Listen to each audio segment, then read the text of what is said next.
Tentunya kita akan mempersiapkan hati dan pikiran kita dengan segenap hati. Untuk kita beribadah pada Tuhan pada saat hari ini.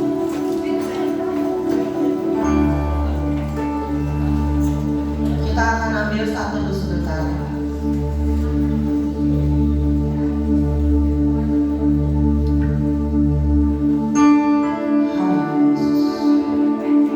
Angkat pujian karena begitu Allah cinta dunia.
serahkan ibadah kami pada saat pagi hari ini, dari awal, pertengahan, sampai pada akhirnya. Biarlah Engkau mensucikan setiap hati dan pikiran kami. Kami mau memuji Engkau, menyembah Engkau dengan segenap ya Tuhan Yesus apa yang ada pada kami ya Bapa di surga. Terlebih Tuhan Yesus kami mau ya Bapa mengambil perjamuan kudus Tuhan sebagai peringatan akan Engkau ya Tuhan, kalau Engkau sudah mati, Engkau sudah menebus kami semua Bapa di surga. Terima kasih Tuhan untuk kasih-Mu Bapa. Kami menyerahkan ibadah kami dari awal, pertengahan, sampai pada akhirnya hanya di dalam nama Tuhan Yesus Kristus. Haleluya. Amin. Puji Tuhan. Shalom. Kita akan pujian mengikuti Yesus. Putusan. Haleluya.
Mohon bantu doanya senantiasa untuk kami kaum wanita di tempat ini, untuk semakin hari kami boleh menjadi wanita-wanita yang bijaksana. Dan bagi ibu-ibu yang belum bergabung, ayo setiap hari Sabtu 2 minggu sekali kita ada ibadah kaum wanita, diselang-seling oleh ibadah pasutri. Puji Tuhan. Kita akan mendengarkan firman Tuhan. Kembali semuanya, saya sudah untuk bangkit berdiri. Kita sudah menyatakan kalau kita mau mengikut Yesus, walau sendiri kita tetap mau ikut. Biarlah ya di dalam kehidupan kita ini kita boleh semakin tetap cinta. Kita boleh tetap setia. Haleluya.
dengan firman Allah, Tuhan yang memampukan, Tuhan yang menguatkan, dan Tuhan yang meneguhkan kami.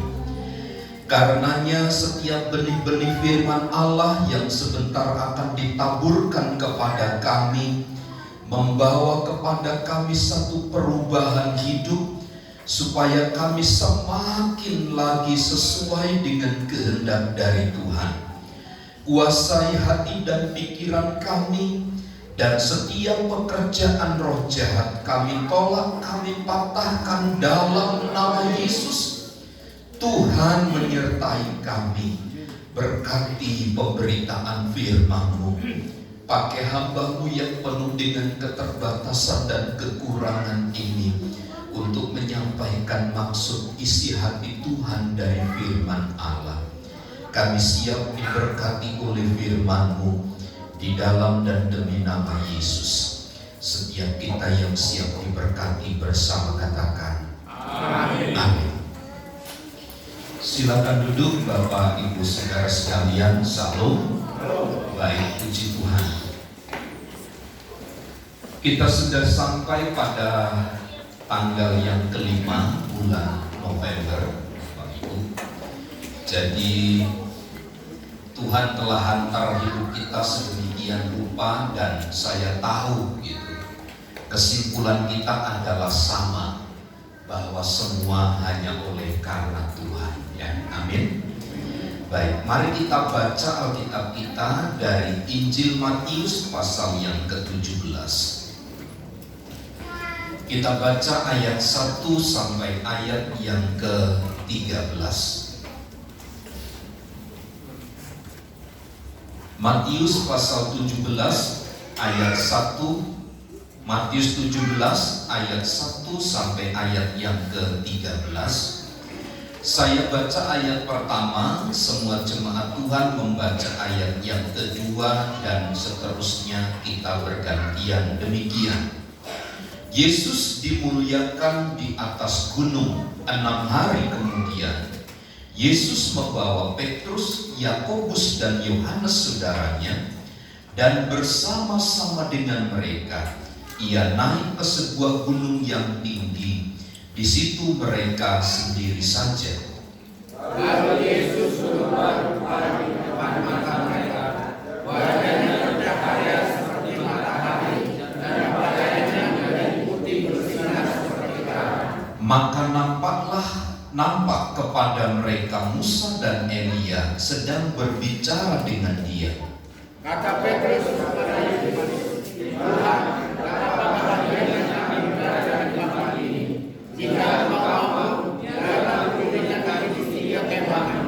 Satu untuk berdoa, satu untuk usaha, dan satu untuk Elia. Dan tiba-tiba sedang Ia berkata-kata, turunlah awan yang terang menaungi mereka, dan dari dalam awan itu terdengar suara yang berkata, inilah anakku yang kukasihi, kepadanya lah aku berkenan, dengarkanlah dia. Mendengar itu tersungkurlah murid-muridnya, dan mereka sangat ketakutan. Lalu Yesus datang kepada mereka dan menyentuh mereka sambil berkata, berdirilah, jangan takut. Dan ketika mereka mengangkat kepala, mereka tidak melihat seorang pun kecuali Yesus seorang diri. Pada waktu mereka turun dari gunung itu, Yesus berpesan kepada mereka, jangan kamu ceritakan penglihatan itu kepada seorang pun sebelum Anak Manusia dibangkitkan dari antara orang mati. Lalu murid-muridnya mengatakan kepadanya, kalau demikian, mengapa Anda dibawa Elia diasuh ke dalam gunung? Jawab Yesus, memang Elia akan datang dan memulihkan segala sesuatu.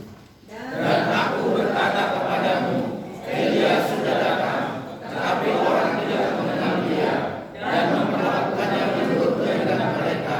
Demikian juga Anak Manusia akan diberitahu oleh mereka. Pada waktu itu mengertilah murid-murid Yesus bahwa Ia berbicara tentang Yohanes Pembaptis. Puji Tuhan.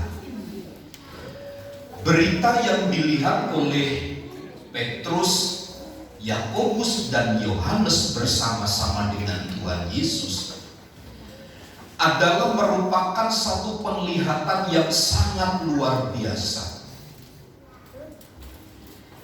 di mana terjadi satu peristiwa yang besar.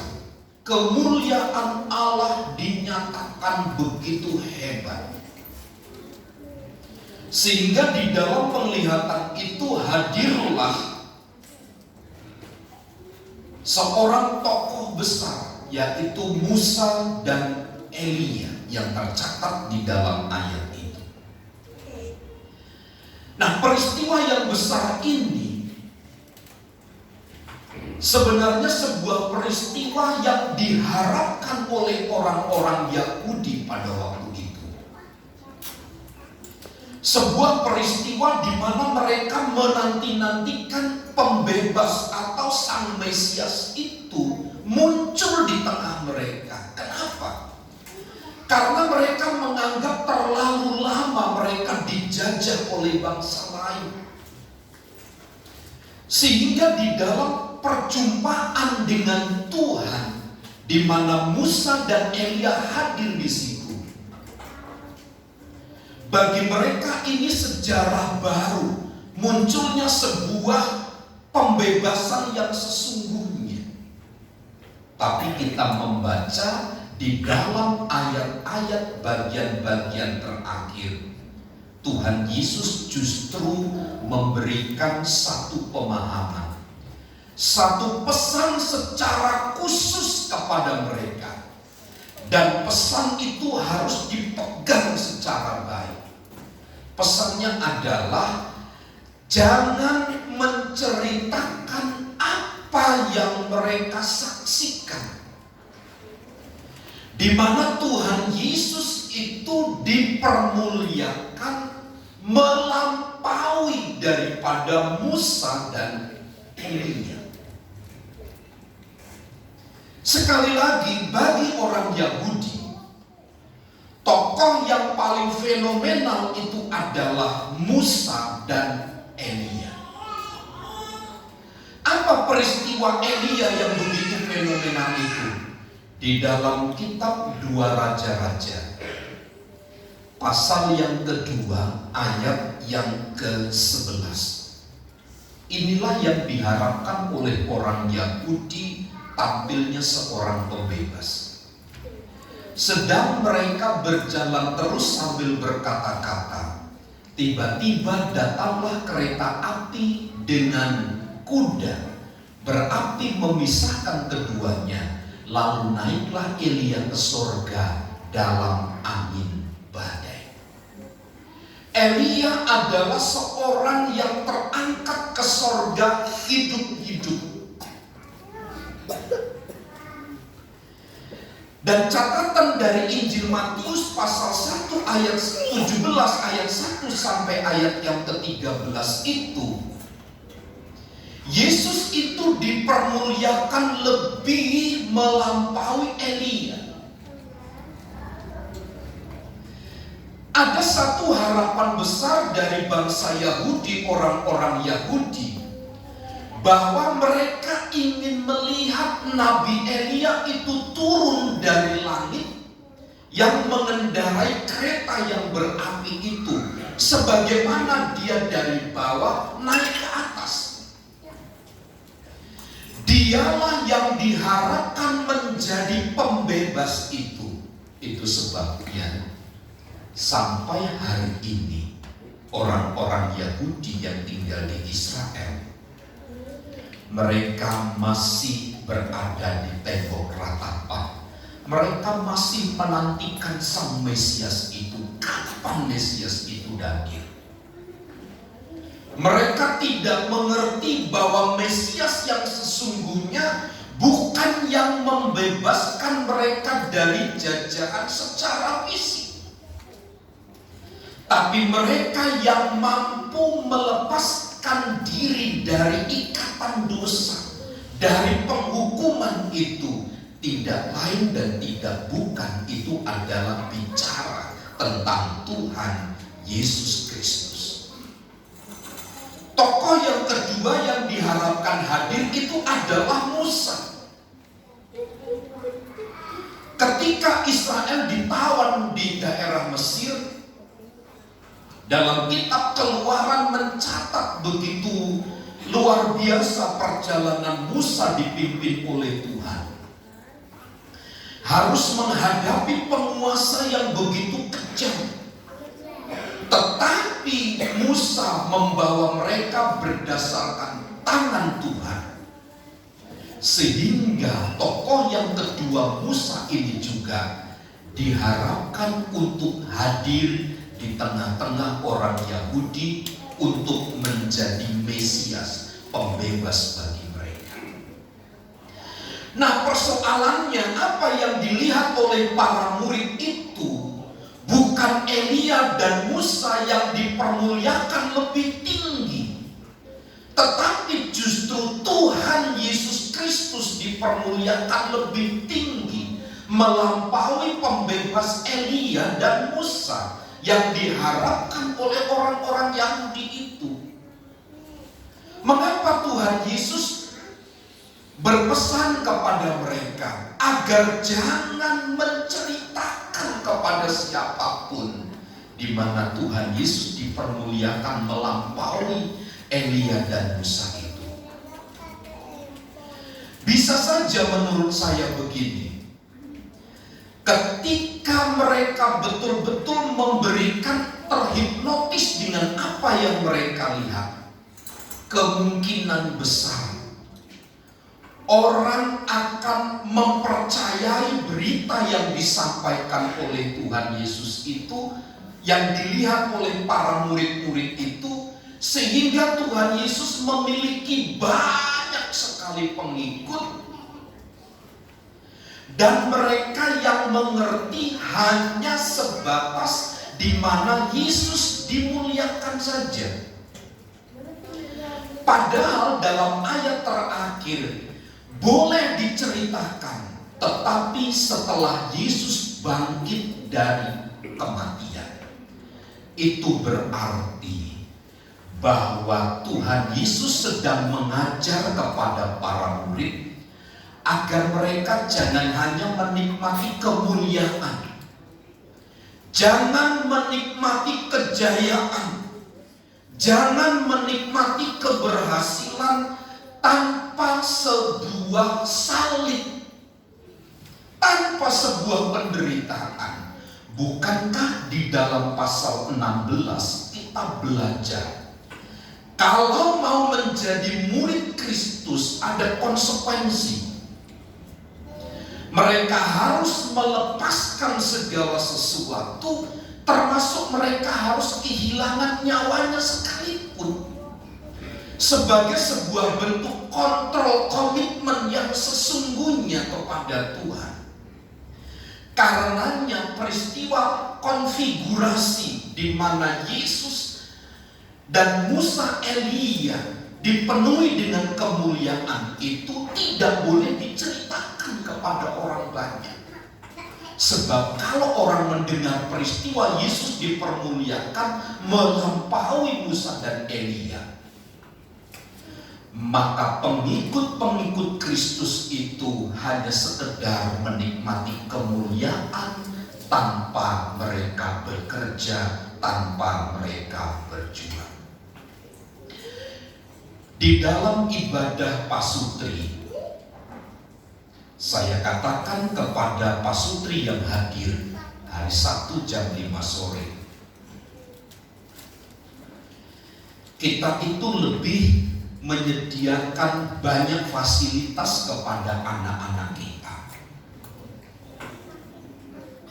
Sehingga salah satu contoh, kalau anak kita tidak sekolah, kita hajar mereka habis-habisan. Tapi kalau anak kita tidak pergi beribadah, kita memberikan keleluasaan, ya sudah, tidak masalah. Tapi kalau tidak sekolah, dihajar habis-habisan. Nah, anak-anak yang diberikan fasilitas baik, yang diberikan semua serba ada, maka anak-anak yang demikian akan menjadi anak-anak yang gampangan, menjadi anak-anak yang mudah menyerah, menjadi anak-anak yang gampang mengeluh terhadap kenyataan dunia yang akan dihadapi. Sebab saya melihat tantangan dunia anak-anak kita lebih kompleks pada akhirnya. Kalau hanya diperlengkapi dengan fasilitas-fasilitas, seberapa mampu, seberapa kuat fasilitas yang kita miliki itu untuk membackup anak-anak kita, kalah dengan yang lain. Karenanya seringkali kita lakukan adalah kita mengambil alih hak juang anak-anak kita. Kita biarkan mereka tidur, kita biarkan mereka nyaman, kita biarkan mereka dalam kemudahan demi kemudahan. Supaya apa? Kita berharap anak-anak kita tidak sama dengan kita. Sebuah kesalahan yang besar. Dalam dunia pendidikan hari ini, dulu ya, waktu kita SMP, SMA, tidak boleh membawa handphone. Sekarang anak-anak yang SMP diwajibkan membawa handphone. Ulangan matematik, mereka tidak usah harus menghitung. Mereka tinggal pencet pakai suara, ini kali ini bagi ini berapa, muncul nilainya. Dengan kata lain, dunia sekarang menawarkan kepada kita sesuatu yang serba cepat, sesuatu yang serba mudah. Nah, saya ingat apa yang disampaikan oleh Tuhan Yesus dalam Matius 17 ayat 1 sampai ayat 13 ini. Begitu nistanya anak-anak Tuhan, ketika mereka hanya bisa menikmati kemuliaan, hanya bisa menikmati kemewahan, kejayaan tanpa sebuah perjuangan. Itu sebabnya pesan Tuhan Yesus, jangan ceritakan. Baru nanti setelah Yesus bangkit dari kematian, ceritakan peristiwa itu. Dengan kata lain apa? Hidup Kristen tidak boleh dimulai dari sesuatu yang gampang. Tidak boleh dimulai dari sebuah kejayaan, kehebatan. Tetapi harus dimulai dari kesulitan demi kesulitan. Bapak Ibu yang tahu dulu perintisan gereja di tempat ini, berapa kali kita diresolusi, berapa kali kita dilempar batu, berapa kali saya hampir saja lewat. Saya dengan istri didampingi Bapak Simanjuntak, kami harus berhadapan dengan masa di Tangerang hanya untuk sebuah pekerjaan. Saya kalau ingat peristiwa itu sampai hari ini dalam doa-doa saya menangis. Tidak ada kata yang lebih besar ketimbang ucapan syukur atas pembelaan Tuhan jika dibanding tahun 2008 yang lalu dengan hari ini. Itulah sebabnya kalau kita hanya menikmati kejayaan, menikmati kemewahan tanpa sebuah usaha, kita mendapatkan itu dari warisan. Saya ingat ada seorang di dalam media sosial, tidak ada ceritanya orang kaya, dia bilang begitu. Ketika dia mendapatkan warisan, tidak ada orang yang kaya. Dengan kata lain, orang yang kaya, orang yang berhasil, orang yang sukses itu dimulai dengan lebih banyak berkeringat, lebih banyak bersusah payah, mulai dari kecil sedikit demi sedikit. Nah, Bapak Ibu Saudara, tanpa pengertian sebuah salib yang benar, maka sesungguhnya kemuliaan itu tidak akan diterima oleh anak-anak Tuhan. Meskipun dimungkinkan seseorang melihat kemuliaan, menikmati kemuliaan, tetapi kalau tidak mengikuti proses untuk sampai kepada titik itu, maka kejayaan kemuliaan itu hanya menjadi senjata yang merapuhkan kita.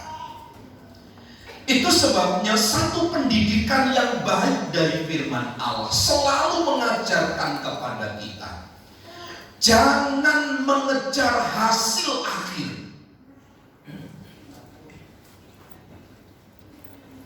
tapi lihatlah kesusahan yang kau alami hari ke hari itu. Itulah yang akan menentukan kemuliaan, kenikmatan, kesenangan, kekayaan, kejayaan kita di belakang. Sehingga orang yang percaya kepada Kristus memiliki pemikiran bahwa kemuliaan, kejayaan, kehebatan itu adalah sebagai sebuah pengharapan. Bukan kini, bukan sekarang, tapi nanti setelah kita melalui banyak proses hidup itu. Sebab Tuhan Yesus katakan, setelah peristiwa kebangkitan itu, barulah mereka menceritakan kemuliaan Allah itu. Itulah sebabnya terjadi satu dilema di dalam ayat ini. Ada satu pemikiran yang muncul di tengah-tengah mereka, bahwa yang mereka maksud adalah itu benar-benar Elia. Tapi di dalam ayat 13 Tuhan Yesus telah menyimpulkan bahwa yang dimaksud Elia itu bukan Elia yang tercatat di dalam 2 Raja-Raja pasal 2 ayat 11 tadi, yang naik kereta berapi itu terangkat ke surga hidup-hidup, tetapi yang dimaksudkan adalah Yohanes Pembaptis. Sebab di dalam kitab Maleakhi pasal yang keempat, kitab Maleakhi pasal yang keempat, ayat yang kelima dan ayat yang keenam, ayat 5 dan ayat yang ke-6 dari kitab Maleakhi pasal yang keempat. Saya baca demikian. Sesungguhnya aku akan mengutus Nabi Elia kepadamu menjelang datangnya hari Tuhan yang besar dan dahsyat itu. Maka ia akan membuat hati bapak-bapak berbalik kepada anak-anaknya, dan hati anak-anak kepada bapak-bapaknya, supaya jangan aku datang memukul bumi sehingga musnah. Yohanes Pembaptis adalah seorang tokoh pembuka jalan tentang kedatangan Mesias itu. Dialah yang berseru di padang gurun, bertobatlah, bertobatlah, sebab kerajaan sorga sudah datang. Dengan kata lain, berita yang disampaikan oleh Yohanes Pembaptis itu adalah berita tentang pertobatan. Nah, dengan demikian, isi semua berita yang disampaikan oleh Yohanes adalah agar keluarga-keluarga Israel, agar keluarga-keluarga yang percaya kepadanya itu, mereka berbalik dan bertobat kepada Tuhan. Sehingga Yohanes Pembaptis itu menjadi satu tokoh yang membalikkan hati orang tua kepada anak-anaknya, hati anak kepada bapak-bapaknya. Untuk apa? Menantikan Sang Mesias itu. Jadi Yohanes itu menyampaikan berita pertobatan agar orang-orang itu dibawa untuk masuk ke dalam kemuliaan Bapaknya. Persoalannya yang dikoreksi oleh Tuhan Yesus, orang-orang Israel, karena mereka mempercayai pengajar-pengajar mereka, yaitu rabi-rabi Yahudi, dengan mengarahkan tentang kebangkitan daripada Elia yang dilihat oleh Yakobus, Petrus, dan Yohanes itu. Tapi di sini pun menurut saya ada satu persoalan yang besar, bahwa orang-orang percaya, orang-orang Israel waktu itu, mereka hanya menjadi penonton-penonton saja. Mereka hanya menjadi orang-orang yang mengharapkan Mesias secara spektakuler itu hadir di tengah-tengah mereka. Bukannya mereka menguduskan diri, bukannya mereka mempersiapkan diri untuk masuk di dalam kemuliaan itu, tetapi mereka lebih baik menjadi penonton, menjadi penikmat. Mereka tidak mau masuk secara aktif untuk menyongsong daripada kehadiran Sang Mesias itu, tetapi mereka lebih banyak menjadi penonton.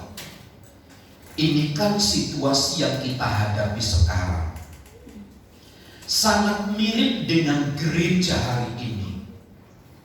Gereja yang Kristen yang populer hari ini merindukan sebuah tanda-tanda yang dahsyat, merindukan sesuatu yang spektakuler. Dan banyak orang Kristen di dalam ibadah itu hanya menjadi penonton saja, tidak masuk, tidak menikmati persekutuan pribadi dengan Tuhan. Sama saja dengan orang-orang Israel, orang-orang Yahudi, yang mereka harapkan hal-hal spektakuler, tanda-tanda ajaib, tanda-tanda heran, sesuatu yang dahsyat, yang wah. Itu yang mereka harapkan. Mereka mengejar mujizat, mereka mengejar hal-hal yang besar. Tapi sementara di satu sisi mereka tidak mau masuk ke dalam sebagai pengikut Kristus. Mereka tidak menguduskan diri. Mereka tidak membawa diri mereka taat kepada perintah Tuhan. Justru mereka menjadi orang-orang, menjadi guru-guru yang mengajar orang lain untuk hidup di dalam kebenaran, tetapi dia sendiri tidak masuk di dalam kebenaran itu. Ini dunia, ini gereja yang kita hadapi hari ini. Kita diperhadapkan kepada seperti Yohanes, Petrus, dan Yakobus. Yohanes ini untuk apa? Melihat hal-hal yang spektakuler. Tapi kita tidak mau masuk di dalamnya. Dan ini merupakan persoalan terbesar bagi gereja Tuhan di akhir zaman. Lihat apa yang disampaikan oleh Yohanes di dalam berita-berita pertobatan itu. Dia menyampaikan, ratakanlah jalan yang gunung, bukit-bukit, dan lembah-lembah untuk Raja kemuliaan itu masuk di dalam hidupnya, untuk Mesias itu bekerja. Nah, salah satu seruan daripada Yohanes Pembaptis itu tentang pertobatan, agar manusia dan sesamanya itu memiliki sebuah relasi, memiliki sebuah hubungan yang benar dengan Tuhan, yang dibuktikan dengan baik benarnya relasi dengan sesama. Bukti kita mengasihi Tuhan adalah bila kita berelasi dengan sesama manusia itu baik.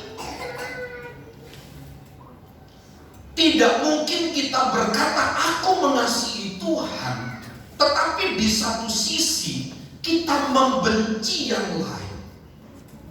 Pertanyaan besar, mengasihi Tuhannya itu pasti nol besar.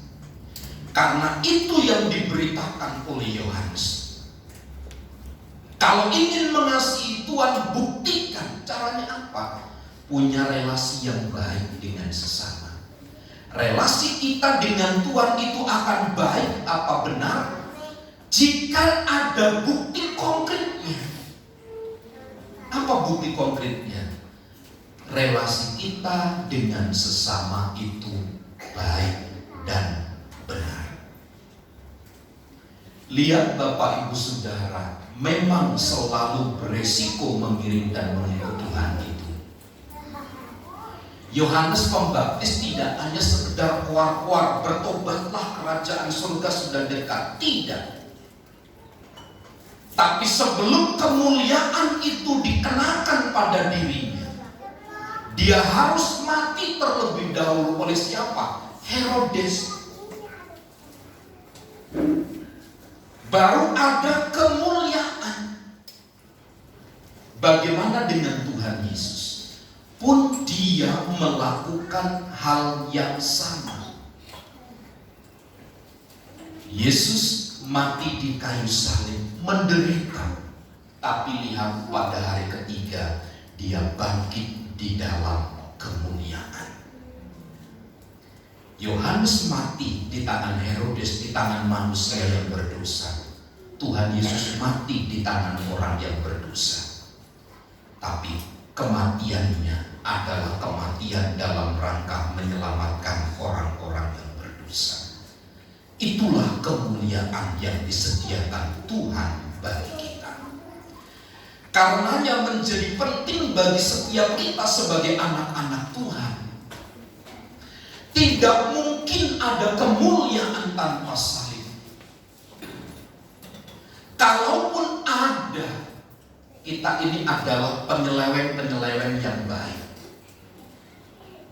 Mungkin kita adalah orang-orang yang salah arah, salah tujuan. Sebab Alkitab menegaskan, seperti pesan Tuhan Yesus, jangan ceritakan peristiwa itu. Tapi setelah kebangkitan dari antara orang mati, boleh engkau menceritakannya. Dengan kata lain, tidak ada kemuliaan tanpa salib. Tidak ada orang yang langsung menikmati kejayaan, kehebatan tanpa harus mereka berusaha, tanpa harus mereka bekerja. Hukum di dalam Kristus pun sama. Tidak ada kemuliaan tanpa salib. Itulah yang diberitakan oleh Tuhan Yesus. Jadi sekali lagi, inilah konsekuensi orang-orang yang percaya atau menjadi pengikut Kristus. Wajar kalau di antara kita menderita lebih banyak, mengalami kesusahan lebih banyak, mengalami kesukaran lebih banyak daripada orang-orang yang lain.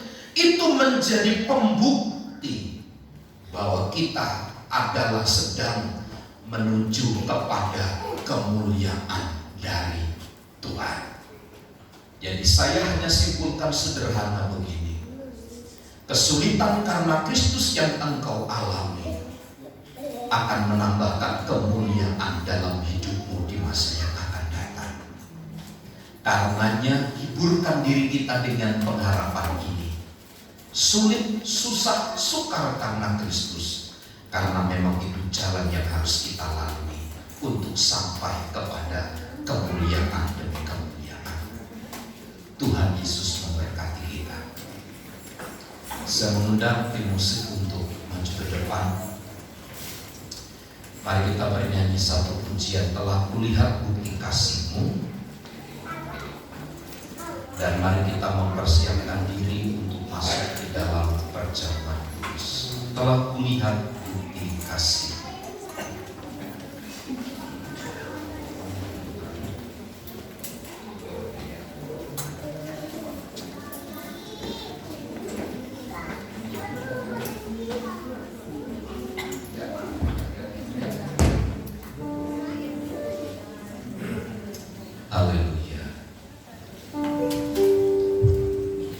Ajaib Tuhan, ajaib Tuhan. Terima kasih buat segala pekerjaan-Mu yang ajaib bagi kami, Bapa.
Kiranya kami terus mengingat akan perjalanan salib itu sehingga itu yang menguatkan dan memampukan kami, pelayan-pelayan perjamuan berkati, dan setiap umat-Mu yang mengambil tubuh dan darah Tuhan ini. Kami di dalamnya diberkati oleh Tuhan dengan melimpah.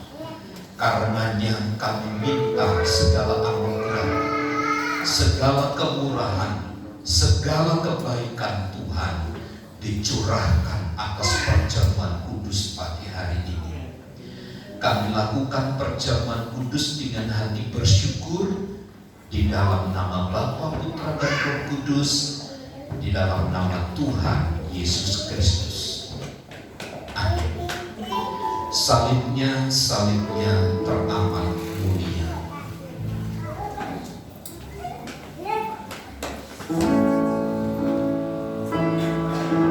Haleluya.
Angkat roti di tangan kananmu yang melambangkan tubuh Tuhan. Tubuh yang harus terpecah-pecah oleh karena pelanggaran dan kesalahan kita, tubuh yang harus didera dan dianiaya oleh karena kesalahan kita, tubuh itulah yang akan kembali meneguhkan dan menguatkan serta memulihkan hubungan kita yang rusak dengan Pencipta kita. Dengarkan firman Tuhan sebelum kita memakan roti yang melambangkan tubuh Tuhan. Sebab apa yang telah kuteruskan kepadamu telah aku terima dari Tuhan, yaitu bahwa Tuhan Yesus pada malam waktu ia diserahkan mengambil roti, dan sesudah itu ia mengucap syukur atasnya. Ia memecah-mecahkannya dan berkata, inilah tubuhku yang diserahkan bagi kamu. Perbuatlah ini menjadi peringatan akan aku.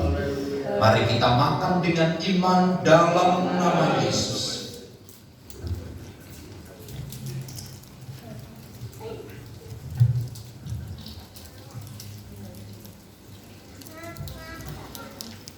Terima kasih Tuhan, terima kasih. Terima kasih Tuhan.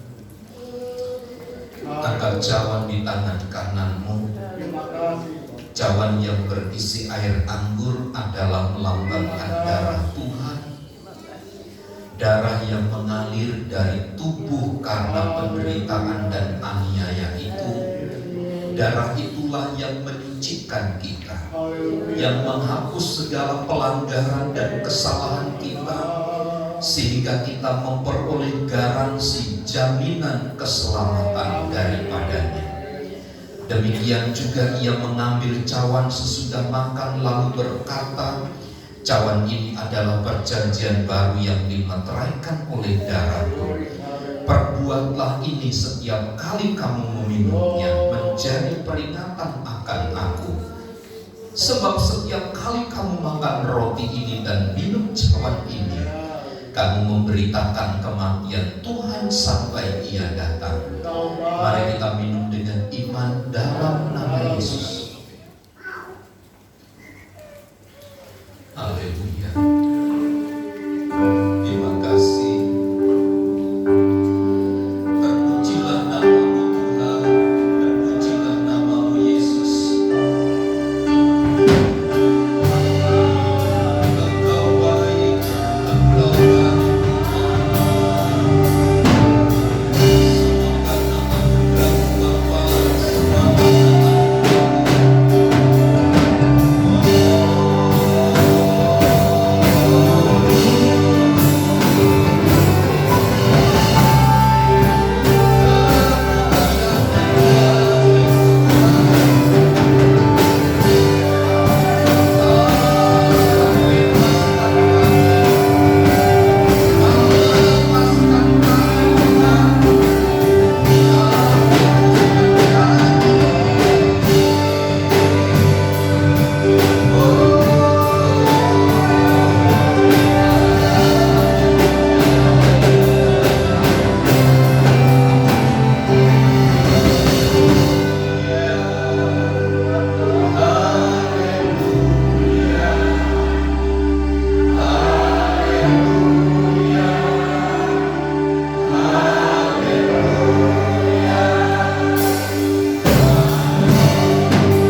makanan minuman tubuh dan darah Tuhan yang telah masuk ke dalam tubuh kami. Biarlah ini menjadi pengingat akan kami ketika kami mengalami kesusahan, ketika kami harus menderita karena Kristus. Sebab ada satu pengharapan yang besar, yaitu kemuliaan yang Tuhan akan limpahkan bagi kami. Kami yang sedang lemah, ada kekuatan dalam nama Yesus. Kami yang sakit, Tuhan sembuhkan dalam nama Yesus. Kami yang sedang menghadapi kesulitan, menghadapi masalah, ada jalan keluar dalam nama Yesus. Teguhkan setiap kami, kuatkan kami, mampukan kami Tuhan, untuk selalu mengiring dan mengikut Tuhan dalam situasi dan keadaan apapun. Kami terima berkat perjamuan kudus pagi hari ini, di dalam nama Allah Bapa, Putra dan Roh Kudus, di dalam nama Tuhan Yesus Kristus. Semua yang percaya dan diberkati bersama katakan amin.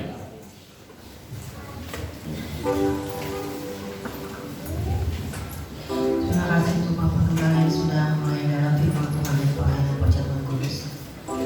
Kita akan bersatu di dalam doa. Terpujilah namamu Bapa. Terima kasih Tuhan, kalau kami sudah Tuhan Yesus mengambil perjamuan kudus ya Bapa, sebagai peringatan Kau sudah mati dari kami. Bapa yang baik, sekitar kami akan menjalankan persembahan. Biarlah ya Tuhan, apa yang kami lakukan ini boleh menopang pekerjaan di tempat ini, boleh menjadi upaya yang harus dihadapan. Terima kasih Bapa yang baik. Dalam nama Tuhan Yesus Kristus, kami sudah berdoa dan mengucap syukur. Haleluya. Amin.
Selamat ulang tahun kepada Ibu Yana atau Mama Riu tanggal 2 November. Tuhan berkati Bu.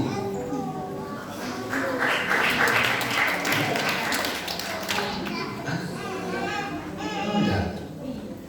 Ibu ulang tahun tanggal 1, sorry maaf. Tanggal 1 November. Selamat ulang tahun, Tuhan berkati. Bapak Simanjuntak hadir. Selamat ulang tahun Bapak Simanjuntak. Kita berdoa bagi jemaat Tuhan yang sedang sakit, kiranya Tuhan yang menolong mereka sehingga Tuhan menyembuhkan mereka dengan sempurna. Bagi jemaat Tuhan yang telah berjanji iman untuk Natal, kemudian untuk perluasan tempat ibadah, bisa menghubungi Ibu Edi Paulus yang hadir atau dengan Ibu Lili, ya, Ibu Lili. Saya kira itu pengumuman yang saya sampaikan. Tuhan Yesus memberkati kita sekalian. Mari bersama kita berdiri, kita akhiri ibadah kita di dalam doa.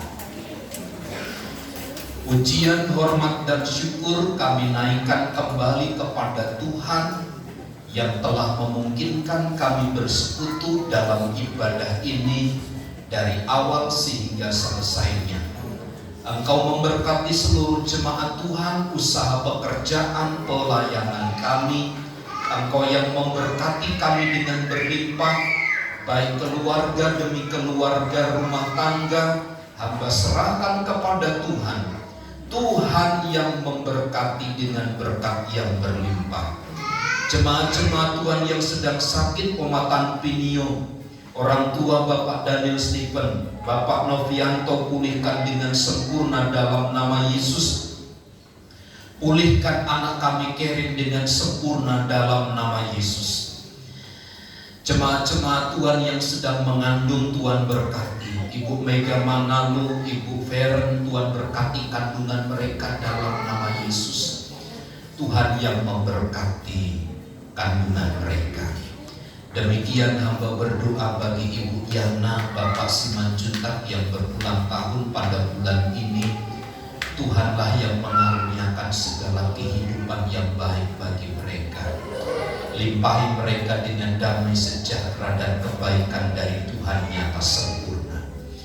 Sekali lagi kami mohon berkat Tuhan yang melimpah tercurah atas jemaat-jemaat Tuhan. Penjagaan, perlindungan, dan berkat Tuhan senantiasa berlimpah. Berkati bangsa dan negara kami, dari pusat sampai daerah. Pesta demokrasi yang diadakan menjelang bulan-bulan depan sampai pada bulan April mendatang, Tuhan yang berkati. Engkau menyediakan seorang pemimpin yang takut akan Tuhan yang memimpin kami. Engkau berkati rekan-rekan kami yang masuk dalam wakil rakyat, Bapak Simanjuntak. Engkau berdoa bagi Bapak Filipus Sibito, Tuhan berkati mereka. Kalau Tuhan berencana berkehendak, tidak ada perkara yang mustahil bagi Tuhan. Berkati mereka Bapak, berkati gerejamu di tempat ini. Kerinduan kami untuk memperluas ruangan ibadah, Tuhan yang menyediakan semua yang kami perlukan. Semua hanya untuk kemuliaan dan hormat bagi Tuhan. Di dalam nama Yesus kami berdoa. Mari saudaraku, angkat tanganmu, arahkan hatimu kepada Tuhan dan terimalah berkat Tuhan. Tuhan memberkati dan melindungi engkau. Tuhan menyinari engkau dengan wajah-Nya dan memberi engkau kasih karunia. Tuhan menghadapkan wajah-Nya kepadamu dan memberi engkau damai sejahtera. Kiranya kasih karunia Tuhan Yesus Kristus dan kasih Allah serta persekutuan Roh Kudus menyertai kita sekalian saat ini dan sampai selama-lamanya. Kami terima segala berkat Tuhan di dalam nama Tuhan Yesus Kristus. Kita semua yang percaya dan diberkati bersama katakan amin. Bapa, terima kasih.